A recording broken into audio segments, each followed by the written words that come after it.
Welcome back to our channel Ahan entertainments myself Saranya. ഇന്ന് ശരിക്കും നമ്മൾ ഒരു വലിയ കോണ്ടൻറ്റ് വീഡിയോ ഒന്നുമല്ല, നമ്മൾ ഒരു ചെറിയൊരു എൻ്റെ പേഴ്സണൽ ഒരു എക്സ്പീരിയൻസ് ഒരു വീഡിയോ ആണ്.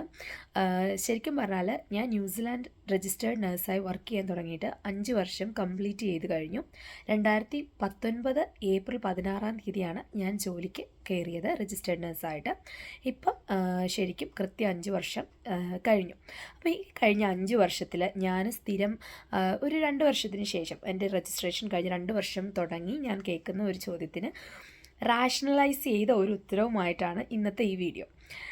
കാരണം ചോദ്യം മറ്റൊന്നുമല്ല, അതായത് ഞാൻ പറഞ്ഞു 2019 ഏപ്രിലാണ് ഞാൻ ജോലിക്ക് കയറിയെന്ന്. ഞാൻ ജോലി ചെയ്യുന്ന സ്ഥലം പറയുന്നതുകൊണ്ട് എനിക്ക് കുഴപ്പമില്ല. ഞാൻ സമ്മർസെറ്റ് എന്ന് പറയുന്ന കമ്പനിയുടെ ഒരു റെസ്റ്റ് ഹോമിലാണ് വർക്ക് ചെയ്യുന്നത്. അപ്പം പൊതുവെ ന്യൂസിലാൻഡിൽ ഉള്ള ആളുകൾക്കൊക്കെ അറിയാം, സമ്മർസെറ്റ് എന്ന് പറയുന്നത് പൊതുവെ ന്യൂസിലാൻഡിൽ എല്ലായിടത്തും റെസ്റ്റ് ഹോം ഉള്ള ഒരു കമ്പനിയാണ്. സമ്മർസെറ്റിന് ഞാൻ പരസ്യം കൊടുക്കേണ്ട ആവശ്യമില്ല. അപ്പം ഇപ്പം 5 വർഷം ഞാൻ 2019 കയറി, ഇപ്പോഴും ഞാൻ അവിടെ തന്നെയാണ് കണ്ടിന്യൂ ചെയ്യുന്നത്. അപ്പോൾ എന്നോട് ഒരുപാട് പേര് ചോദിക്കുന്നത്, എന്തിനാണ് ഈ റെസ്റ്റ് ഹോമിൽ തന്നെ വർക്ക് ചെയ്യുന്നത്, ഹോസ്പിറ്റലിൽ നോക്കിക്കൂടെ എന്നോട് ചോദിക്കുന്നത്. കാരണം അവർ നമ്മളെ സ്നേഹം കൊണ്ട് ചോദിക്കുന്നതാണ്. ഹോസ്പിറ്റലിൽ നമുക്ക് കുറച്ചുകൂടെ നമുക്ക് ഈ എക്സ്ട്രാ അലവൻസ് അങ്ങനെ ഒക്കെ കിട്ടും. നൈറ്റ് ഷിഫ്റ്റ് അല്ലെങ്കിൽ PM ഷിഫ്റ്റ് അങ്ങനെ അലവൻസ് ഒക്കെ കിട്ടാറുണ്ട്. അതുപോലെ വീക്കെൻഡിലൊക്കെ റെസ്റ്റ് ഹോമുകളിൽ വെച്ച് നോക്കുമ്പോൾ കുറച്ചുകൂടെ അലവൻസ് ഒക്കെ കിട്ടാറുണ്ട്. അപ്പോൾ നമ്മളുടെ ഫ്രണ്ട്സൊക്കെ നമ്മളോടുള്ള സ്നേഹം കൊണ്ട്, ഇവിടുത്തെ ഫ്രണ്ട്സ് ആയിക്കോട്ടെ നാട്ടിലുള്ളവരായിക്കോട്ടെ നമുക്കറിയാവുന്നവരൊക്കെ ചോദിക്കുന്ന ഒരു ചോദ്യമാണത്. അപ്പോൾ അതിനുള്ളൊരു ഉത്തരമാണ് എൻ്റെത്. എനിക്ക് ആഗ്രഹം ആദ്യം തന്നെ പറയാം, എനിക്ക് തീർച്ചയായിട്ടും ഹോസ്പിറ്റലിൽ വർക്ക് ചെയ്യണമെന്ന് ആഗ്രഹമുണ്ട്. പക്ഷേ ഇപ്പോഴത്തെ എൻ്റെ സാഹചര്യം കൊണ്ട് എനിക്ക് പറ്റുന്നില്ല. സാഹചര്യം ഞാൻ ഉദ്ദേശിച്ചത് കുഞ്ഞു കുട്ടികളെ ഇട്ട് നമുക്ക് അതിൻ്റെ ഒരു റീസൺ, അതായത് എൻ്റെ ഒരു പോസിറ്റീവ് സൈഡാണ് ഞാൻ പറഞ്ഞത്. റെസ്റ്റ് ഹോമിൽ വർക്ക് ചെയ്യുന്നതിൻ്റെ എന്നെ സംബന്ധിച്ചുള്ള പോസിറ്റീവായിട്ടുള്ള കാര്യങ്ങളാണ് ഞാൻ പറയുന്നത്.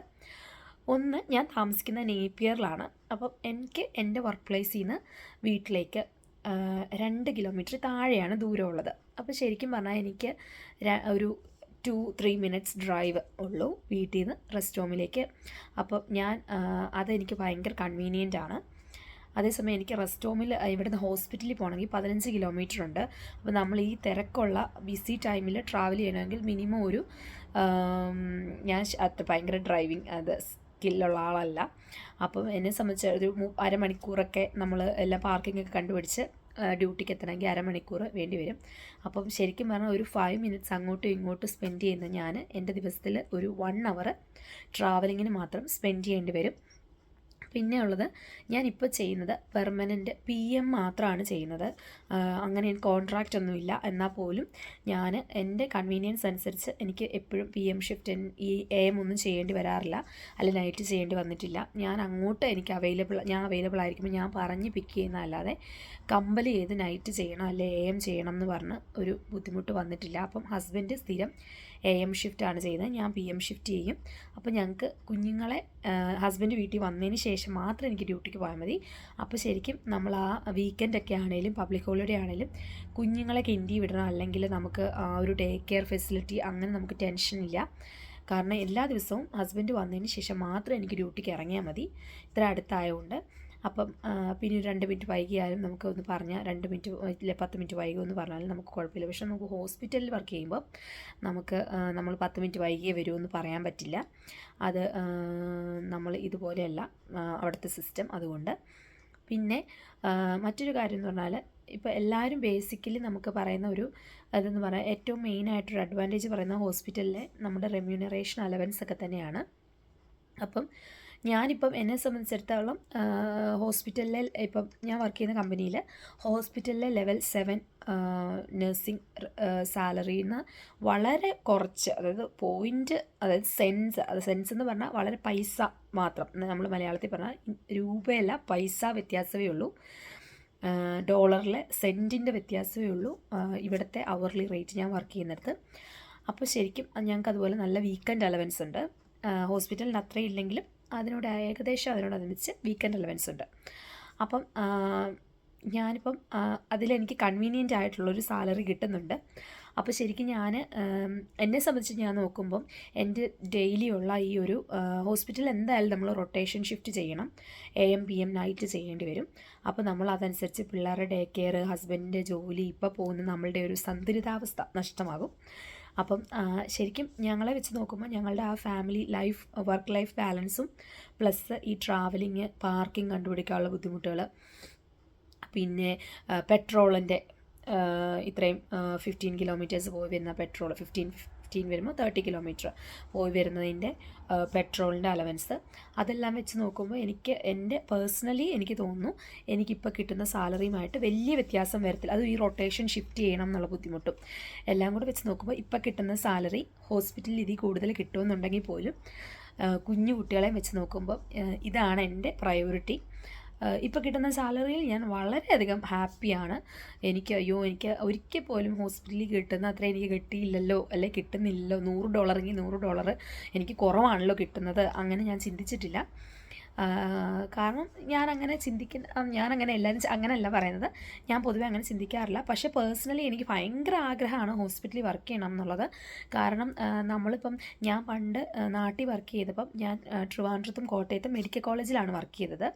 ഞാൻ വർക്ക് ചെയ്തത് കാർഡിയോളജി IC, കോട്ടയത്ത് കാർഡിയോളജി ICയിലും CTVS വാർഡ് ICU അങ്ങനെയായിട്ട് ഞാൻ വോളണ്ടറി ആയിട്ട് ചെയ്തു. ട്രിവാൻഡ്രത്ത് മെഡിക്കൽ ആൻഡ് സർജിക്കൽ വാർഡുകളിലാണ് 6 മാസം വെച്ച് ഞാൻ വർക്ക് ചെയ്തത്.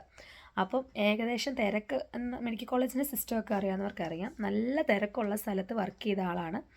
അപ്പോൾ നമ്മളുടെ നഴ്സിംഗ് സ്കിൽ, അതായത് നമ്മളെ IV കാനുലേഷൻ അങ്ങനത്തെ കാര്യങ്ങളൊക്കെ നമ്മൾ പടപടപടടാന്നിട്ട് നമുക്ക് ഭയങ്കര ഒരു ക്രൈസായിരുന്നു.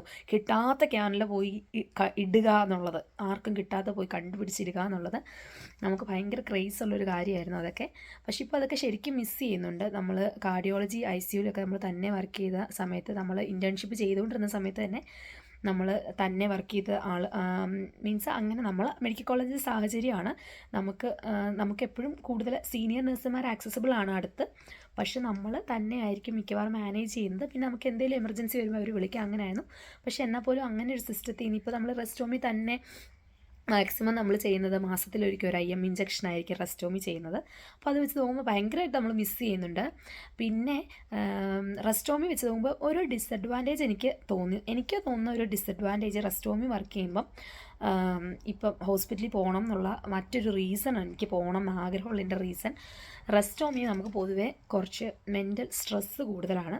പ്രത്യേകിച്ച് PM നൈറ്റൊക്കെ ചെയ്യുമ്പം നമുക്ക് മെയിനായിട്ടും ഈ RN ആയിരിക്കും എല്ലാത്തിനും റെസ്പോൺസിബിൾ. ഇപ്പോൾ നമ്മൾ വീട്ടിൽ പറയത്തില്ല, നമ്മുടെ വീട്ടിൽ കഞ്ഞിക്ക് ഉപ്പ് ഇല്ല, അതുപോലെ തന്നെ പ്ലംബിംഗ് ജോലി ശരിയായില്ല എന്ന് പറഞ്ഞ് എല്ലാത്തിനും അമ്മ വേണം നമ്മൾ പറയത്തില്ലേ. അതുപോലെ റെസ്റ്റോമുകളിലൊക്കെ വരുമ്പം നമ്മൾ PM നൈറ്റ് വരുമ്പം RN ആയിരിക്കും ഇതിനെല്ലാം നമ്മളായിരിക്കും റെസ്പോൺസിബിൾ. അതായത് നമ്മൾ പ്ലംബിംഗ് വർക്ക് ചെയ്യണം എന്നല്ല, അത് നമ്മൾ നോട്ടീസ് ചെയ്ത് അതനുസരിച്ച് നമ്മൾ മെസ്സേജ് സെൻഡ് ചെയ്യുക, അല്ലെങ്കിൽ നമ്മൾ വർക്ക് റിക്വസ്റ്റ് ചെയ്യുക, അല്ലെങ്കിൽ നമ്മൾ ഷെഫ് എന്തെങ്കിലും ഡയറ്റിൻ്റെ എന്തെങ്കിലും മീൽസ് റെസിഡൻസിന് ഇഷ്ടപ്പെട്ടില്ലെങ്കിൽ അതിൻ്റെ കംപ്ലയിൻറ്റ് രജിസ്റ്റർ ചെയ്യുക നമ്മളല്ലേ, അതിൻ്റെ ഷെഫുമായിട്ട് ഓൾട്ടർനേറ്റ് മീൽ നമ്മൾ അറേഞ്ച് ചെയ്യുക. അതെല്ലാം RN ഡെലിഗേറ്റ് ചെയ്ത് നമ്മൾ ചെയ്യണം. അപ്പോൾ അത് നമുക്ക് ശരിക്കും ഒരു മെൻ്റൽ സ്ട്രെസ്സാണ്. ഈ PM നമുക്ക് ഓൺ കോൾ എല്ലാവരും അവൈലബിൾ ആയിരിക്കും, പക്ഷെ നമ്മൾ തന്നെ വർക്ക് ചെയ്യുന്ന അവസരങ്ങളിലൊക്കെ നമുക്കതൊരു ഫുൾ കെയർ ടീമിനെ കോർഡിനേറ്റ് ചെയ്യുക, എല്ലാം സെക്യൂരിറ്റി ചെക്ക് എല്ലാവരെയും ഡെലിഗേറ്റ് ചെയ്യുക. നമ്മളെല്ലാം പോയി ചെയ്യണം എന്നല്ല, നമ്മൾ എല്ലാവരെയും കൊണ്ട് ചെയ്യിക്കുക. അതൊക്കെ നമുക്കൊരു ശരിക്കും ഒരു മെൻ്റൽ സ്ട്രെസ്സ്. പക്ഷേ അതിൻ്റെ ഒരു മറ്റ് പോസിറ്റീവ് സൈഡ് നമ്മൾ എടുക്കുകയാണെങ്കിൽ നമുക്ക് കുറച്ചും കൂടെ മാനേജ്മെൻറ്റ് സ്കില്ല് നമുക്ക് കൂടും. പിന്നെ നമുക്ക് കുറച്ചുകൂടെ എല്ലാ കാര്യങ്ങളും മാനേജ് ചെയ്യാനായിട്ട് നമുക്ക് പറ്റും.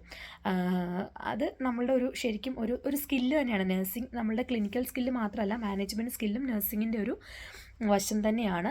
പിന്നെ റെസ്റ്റോമിൽ അതാണ് എനിക്ക് മെയിനായിട്ട് തോന്നുന്ന ഒരു കാര്യം, നമുക്ക് കുറച്ച് മെൻ്റൽ സ്ട്രെസ്സ് വരും. അപ്പോൾ ഹോസ്പിറ്റലിലാണ് നമുക്ക് 4 പേഷ്യൻസ് അല്ലെങ്കിൽ 5 പേഷ്യൻസ് ഉണ്ടെങ്കിൽ അവരുടെ കാര്യം നമുക്ക് നോക്കാം. നമുക്ക് എന്തെങ്കിലും സംശയമുണ്ടെങ്കിൽ ഏത് സമയം നമുക്ക് അവിടെ അവൈലബിൾ ആയിരിക്കും ആളുകൾ. നമുക്ക് കൊളീഗ്സ് കാണും, ഇല്ലേ സീനിയർ നഴ്സ് മാനേജർ കാണും. പക്ഷേ ആ ഒരു കാര്യം മാത്രമാണ് എനിക്ക് ഒരു ഡിസഡ്വാൻറ്റേജ് ആയിട്ട് തോന്നുന്നത്. പക്ഷേ ബാക്കി എല്ലാ കാര്യം കൊണ്ടും ഞാൻ ഭയങ്കര ഹാപ്പിയാണ്. പക്ഷേ എനിക്ക് ആഗ്രഹമുണ്ട് മാറണമെന്ന്. എന്നോട് ചോദിക്കുന്ന എല്ലാവരോടും ഞാൻ അത് തന്നെയാണ് റീസൺ പറയുന്നത്. എനിക്ക് ആഗ്രഹമുണ്ട് മാറണമെന്ന്, പക്ഷേ എപ്പോഴെന്ന് എനിക്കറിയത്തില്ല. പിന്നെ റെസ്റ്റ് ഹോമിൻ്റെ വേറൊരു അഡ്വാൻറ്റേജ്, നമുക്ക് പെട്ടെന്ന് ഇപ്പം നേഴ്സ് മാനേജറൊക്കെ ആയിട്ട് പോകാൻ താല്പര്യമുള്ളവരാണെങ്കിൽ ശരിക്കും റെസ്റ്റ് ഹോമാണ് കുറച്ചുകൂടെ നല്ലത്. ഇപ്പം കുറച്ച് നാൾ നേഴ്സായിട്ട് വർക്ക് ചെയ്ത് കഴിഞ്ഞാൽ നമുക്ക് CNL, അതായത് ക്ലിനിക്കൽ നേഴ്സ് ലീഡർ ആവാം, പിന്നെ അവിടുത്തെ കെയർ സെൻറ്റർ മാനേജർ ആവാം, അങ്ങനെ ഒരുപാട് ഹയർ ഓപ്ഷനിലൊക്കെ പോവാം. നമ്മൾ ഇൻ്റർനാഷണൽ നേഴ്സസ് ഇപ്പം നമുക്ക് നമ്മളുടെ മാനേജേഴ്സൊക്കെ ഇൻ്റർനാഷണൽ, ഈയിടെ നമുക്കൊരു മലയാളി മാനേജർ വന്നിരുന്നു, ക്വാളിറ്റി മാനേജറായിരുന്നു. അപ്പോൾ അവരെയൊക്കെ കാണുമ്പോൾ നമുക്ക് ശരിക്കും ഒരു മോട്ടിവേഷനാണ്. അങ്ങനെ ഒരു പൊസിഷനിൽ നമ്മളുടെ നാട്ടിൽ നിന്ന് ഇങ്ങനെ നമ്മളെപ്പോലെ ക്യാപ്പ് ചെയ്ത് വന്നേ, അല്ലെങ്കിൽ നമ്മളെപ്പോലെ നാട്ടിൽ പഠിച്ചിട്ട് വന്ന ഒരാൾ ഇവിടെ വന്ന് ഇത്രയും വലിയൊരു പൊസിഷനിൽ ഇരിക്കുന്ന കാണുമ്പം നമുക്കൊരു മോട്ടിവേഷനാണ്. അത് ഹോസ്പിറ്റലിൽ കുറച്ചുകൂടെ നമുക്ക് പാടാണ്, ഒരുപാട് ആളുകളുണ്ട് അവിടെ ഈ ഒരു പൊസിഷനിൽ നമുക്ക്. പക്ഷേ ഇപ്പം നമ്മൾ റെസ്റ്റ് ഹോമിൽ നമുക്ക് കുറച്ചുകൂടെ മാനേജർ ആ ലെവലിലേക്ക് താല്പര്യമുള്ള ആളുകൾക്ക് കുറച്ചുകൂടെ പ്രമോഷനൊക്കെ കിട്ടിപ്പോകാനായിട്ട് കുറച്ചുകൂടെ എളുപ്പമായിരിക്കും. അങ്ങനെ ഒരു എളുപ്പമായിരിക്കുന്നല്ല, കുറച്ചുകൂടെ ഒരു നമുക്ക് സെൽഫ് മോട്ടിവേറ്റഡ് ആണെങ്കിൽ നമുക്ക് കുറച്ചുകൂടെ എന്താ പറയുന്ന റിസോഴ്സസ് അവൈലബിൾ ആണ്, കുറച്ചുകൂടെ ഹയർ ഓപ്ഷൻ പോകാനായിട്ട് എളുപ്പം. അതാണ് ഉദ്ദേശിച്ചത്. അപ്പം ഇത്രയേ ഉള്ളൂ നമ്മുടെ ഇന്നത്തെ വീഡിയോ. കുറേ എപ്പോഴും ആഗ്രഹമാണ് എനിക്ക് എപ്പോഴും വീഡിയോ ഇടണം, റെഗുലറായിട്ട് വീഡിയോ ഇടണം എന്നൊക്കെ. പക്ഷേ എനിക്കിപ്പം സാഹചര്യം കൊണ്ട് പറ്റുന്നില്ല, പിള്ളേരെ കൊണ്ട് അവരുടെ തിരക്ക്, അതാണ് ഇപ്പോഴത്തെ പ്രയോറിറ്റി. പക്ഷേ എന്നാലും എനിക്ക് വീഡിയോ, ഇത് എൻ്റെ ഒരു പാഷനാണ്, നമ്മളുടെ ഈ വീഡിയോ യൂട്യൂബ് വീഡിയോ ചെയ്യുക എന്നുള്ളത്. അപ്പം ചെറിയ വീഡിയോ ആയിട്ടാണെങ്കിൽ ഇടയ്ക്കിടയ്ക്ക് വരണമെന്നാണ് എൻ്റെ ആഗ്രഹം. അപ്പോൾ താങ്ക് യു ഫോർ വാച്ചിങ് ഹാൻ entertainment. See in another video. By.